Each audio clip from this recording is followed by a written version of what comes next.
I felt a kind of discomfort which then turned into fear. I felt I had something cold right on my neck. I had a feeling somebody was watching, so I was afraid to open my eyes. In December 1990, in a remote village above the Arctic Circle, 2 Russian scientists began an ambitious experiment. Their goal was to enhance human superperception, or ESP. They constructed a device designed to shield subjects from electromagnetic interference and amplify their biological energy. The device was a large tube made of rolled aluminum with a chair inside. As soon as the device was completed, strange occurrences began around the village. I closed my eyes. I wanted to sleep, but all of a sudden I felt somebody touching my hand. My body shivered with fear. Disc-shaped lights hovered near the lab, and balls of energy appeared and vanished. The northern lights grew so bright and vivid that they seemed to take on physical form.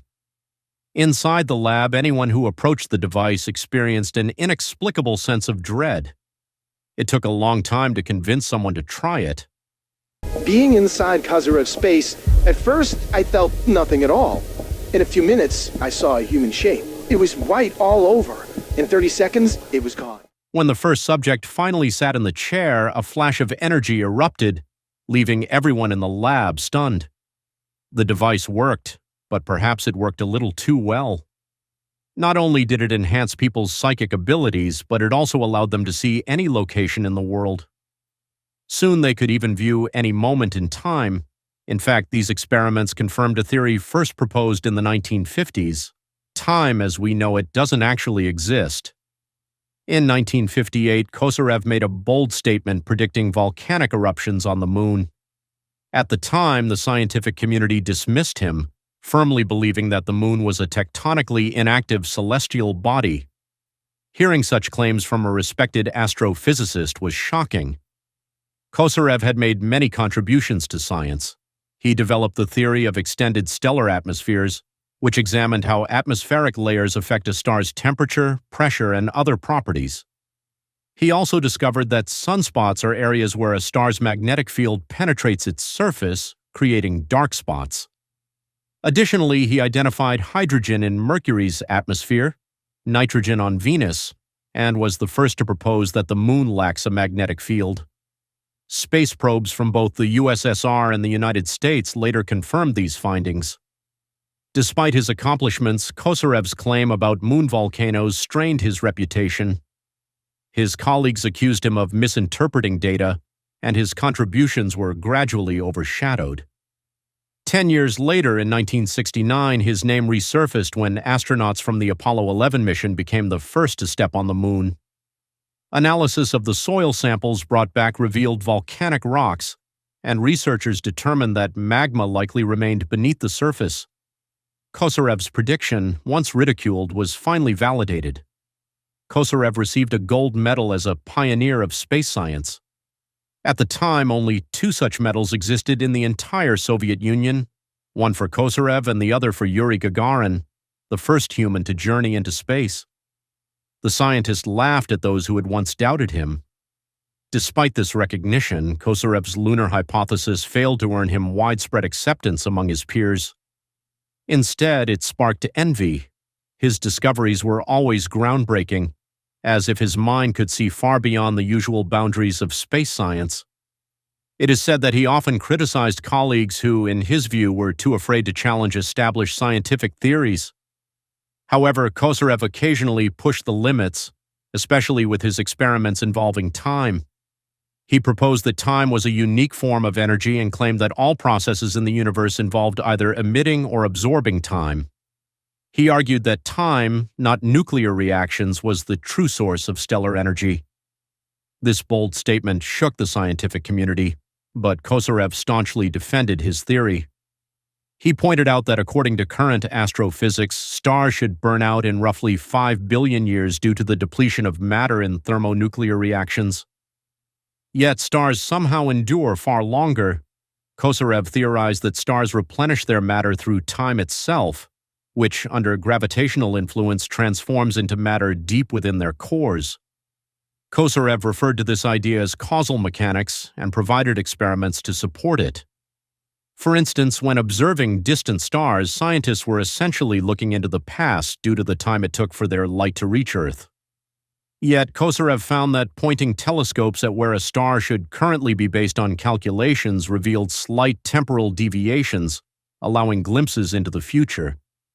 In Kozyrev's view, stars produce time, which he described as a tangible flow of energy or substance. Unlike light, which takes years to travel, time moves instantly. He believed this interaction also affected the human brain, allowing people to sense the future, often misinterpreted as intuition or a sixth sense. However, the scientific community demanded stronger evidence, and Kozyrev struggled to provide it. His theories alienated many colleagues at the Pulkovo Observatory, leading to intense conflicts. During Stalin's rule, slander and denunciations were common, and Kozyrev's critics used this to their advantage.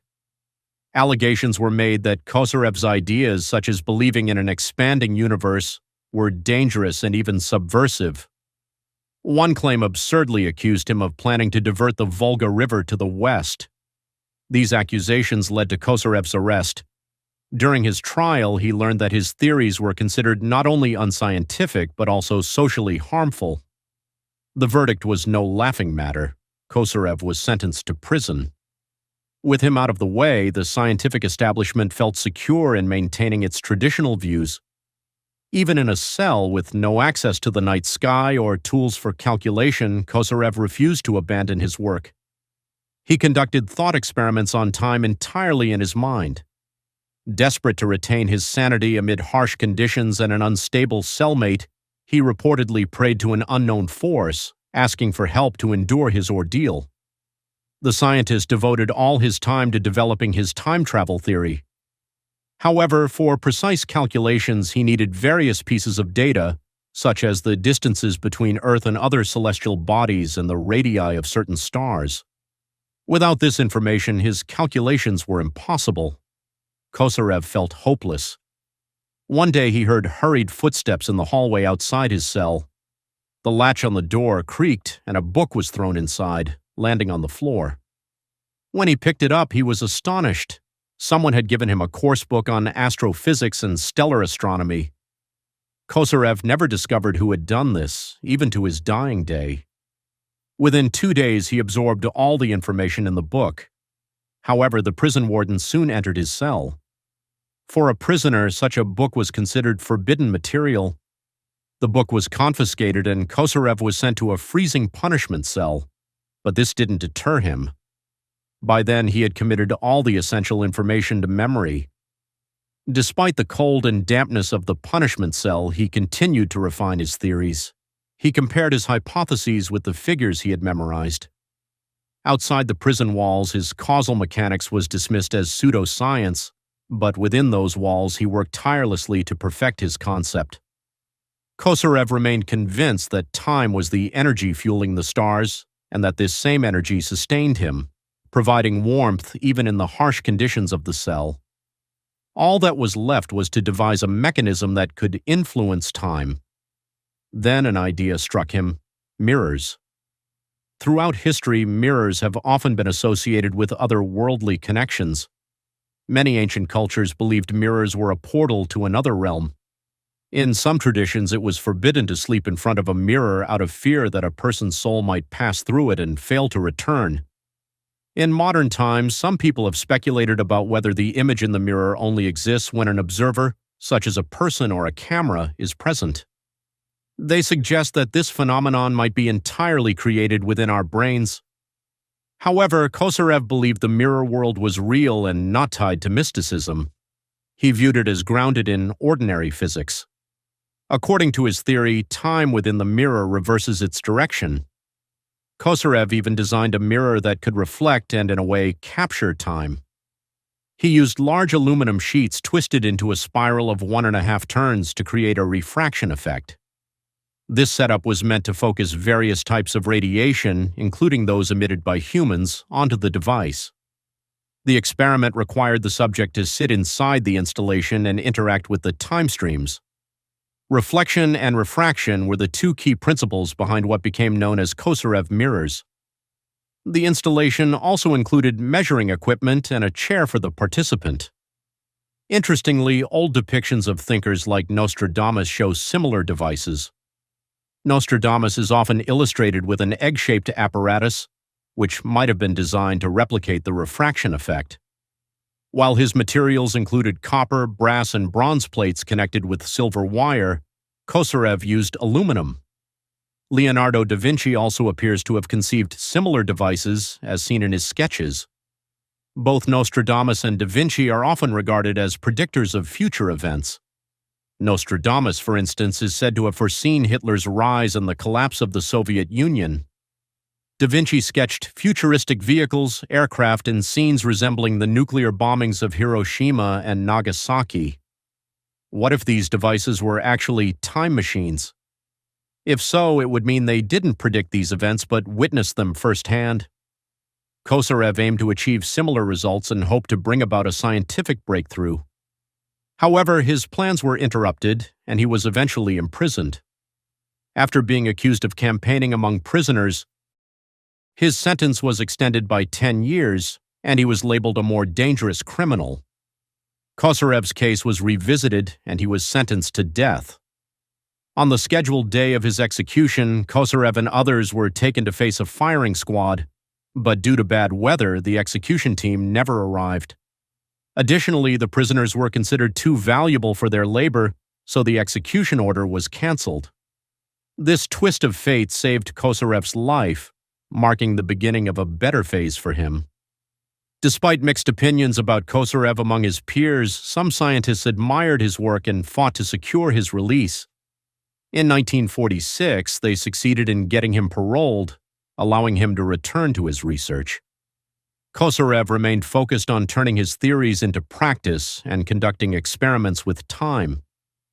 3 months after his release, Kozyrev successfully defended his PhD dissertation titled Theory of the Internal Structure of Stars as the basis for studying the nature of stellar energy. His colleagues were astonished because creating such a significant work typically takes years. They had no idea that during his time in prison, Kozyrev had managed to develop and retain the entire dissertation in his mind. Once free, all he needed to do was write it down. Kozyrev didn't stop there. He returned to work at the observatory and also wrote a concise book that expanded on his doctoral dissertation, focusing on the theory of time. This new work quickly garnered attention not only within the USSR but internationally as well. He envisioned demonstrating practical ways to manage time to his students. Most importantly, he continued conducting experiments to support his theories in the village of Dixon. The initial experiments aimed at validating Kozyrev's hypotheses were carried out there. They involved assembling the first system of mirrors designed by the astrophysicist. Scientists who worked on the project recalled that after the mirrors were set up according to Kozyrev's plans, none of them could enter the room for an entire day due to an overwhelming sense of fear. However, there was no turning back. Approximately 5,000 volunteers participated in the experiment, with test subjects spread across Europe, Asia, and America. The goal was to confirm or disprove Kozyrev's hypothesis that time is a medium through which information is transmitted instantly across the universe. His mirrors were intended to enable not the physical body but human consciousness to traverse time. The day after the system was assembled, the scientists prepared to begin their work. However, the volunteers stationed in Dixon reported feeling an intense and inexplicable fear. Despite this, one tester managed to control his emotions and entered the mirror structure. At the precise moment when all instruments were activated, a strange aurora appeared in the sky above the laboratory. Eyewitnesses believed this could be some sort of warning message. Despite this, the experiment continued, and the remaining volunteers were asked to take their seats. Each participant was provided with a list of 77 characters featuring symbols from various cultures and nations. According to the experiment's setup, 5 minutes before the session began, the computer randomly chose 3 to 5 symbols. However, the volunteers had no way of knowing which ones were selected. Only the individual seated directly in front of the mirror could see the symbols chosen by the computer. This person's role was to mentally transmit the chosen symbols to the other participants. Scientists hypothesized that this setup could help the individual project their thoughts into Earth's informational field. The other volunteers simply needed to sit at the assigned time, focus on the symbol table, and try to sense which ones the mirror participant was attempting to transmit. Afterward, they wrote their guesses on a sheet of paper and sealed it in an envelope to send to Dixon. In some cases, participants were instructed to turn on a TV or radio to observe whether technology influenced the flow of information. The results were astonishing. In the majority of cases, 95%, the characters matched, even though participants were separated by thousands of miles. The circle symbol was most frequently transmitted, perhaps because it is simple and familiar. However, this doesn't explain the successful transmission of symbols like the complex zigzag, number 24 on the list, or the downward-pointing black arrows, number 46. The experiment became even stranger when the peace sign was chosen by the computer. The person in front of the mirror was suddenly thrown backward, seemingly by an invisible force. This startled the entire team, and they noticed that compasses in the area started malfunctioning, with north appearing in a different direction. Could this be the reverse vector that Kozyrev theorized? Unfortunately, Kozyrev himself wasn't alive to witness these results. The experiment was conducted in 1990, after his death. Although he had designed the mirrors, he never had the opportunity to test them himself. After a brief resurgence in his career following his release from prison, his work faced increasing resistance. The more he tried to prove his theories about causal mechanics and time travel, the more his colleagues and superiors dismissed his research as unacceptable. Kozyrev's critics might have been justified in their efforts to halt his experiments. During trials conducted a few years later without Kozyrev's involvement, the force field wasn't the most unsettling aspect of what volunteers experienced in these unusual mirrors. After the initial success with symbols, Kozyrev's followers, Vilkachev and Alexander Trofimov, moved on to new experiments. They aimed to explore the possibility of time travel using Kozyrev's mirrors. However, their first test with a volunteer didn't unfold as expected. The participant was placed inside the structure and instructed to relax completely. Nothing else was required, yet this proved challenging. Like many others, the volunteer soon experienced fear and a mix of physical and mental sensations that he couldn't explain. It was unclear if he had fallen into a trance, drifted off to sleep, or transitioned to an entirely different reality. Just moments earlier, the scientists had placed a cap with wires on his head and seated him in the device.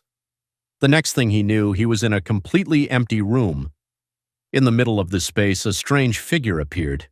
It looked like the outline of a person but lacked a face. The figure spoke, saying, "Your planet is in danger. It's suffering. A catastrophe may occur." When the volunteer asked, "When?" the figure gave no response and remained silent.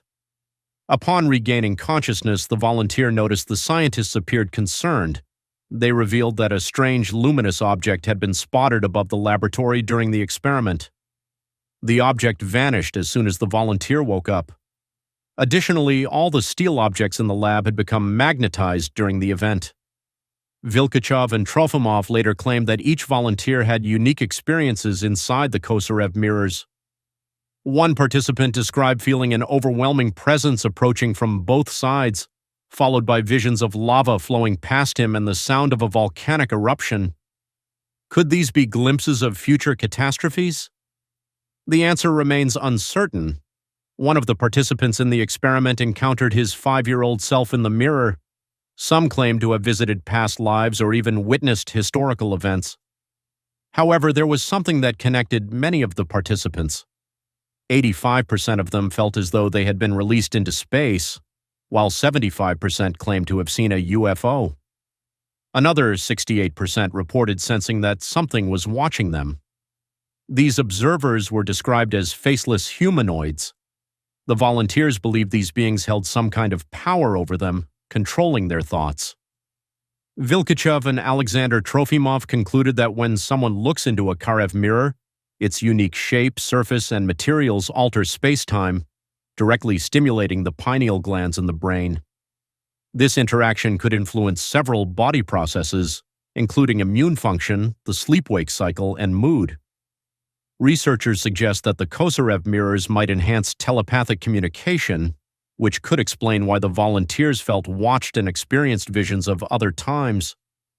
However, like Kozyrev, the scientists who continued to study his work were met with skepticism. Critics argued that the mirrors only had a negative impact on the subjects, merely inducing hallucinations. Some even contend that Kozyrev was not involved with the mirror experiments at all. In their view, he was an academic scientist, albeit one with bold ideas, and these experiments were simply the interpretations of others building on his theories. Regardless, there is no definitive proof or disproof of the special properties of the Kozyrev mirrors. Kozyrev himself had strained relations with the leadership of the Pulkovo Observatory and was ultimately fired due to disagreements. He was stripped of his salary and even his pension. Kozyrev ended his life in poverty. Today, experiments with the Kozyrev mirrors have ceased, but the concept has been adopted by alternative medicine practitioners who claim to use these mirrors for therapeutic purposes. They've created simplified versions of the original design and report that patients feel relaxed and energized after sessions. However, according to past experiments, this therapy may not be as harmless as it seems. The original purpose of the Kozyrev mirrors was to facilitate time travel and explore consciousness. Could it really send you back to the First World War or allow you to communicate with a faceless alien? Would you dare step into a Kozyrev mirror, or do you still believe the brilliant astrophysicist was just a madman? Share your thoughts in the comments.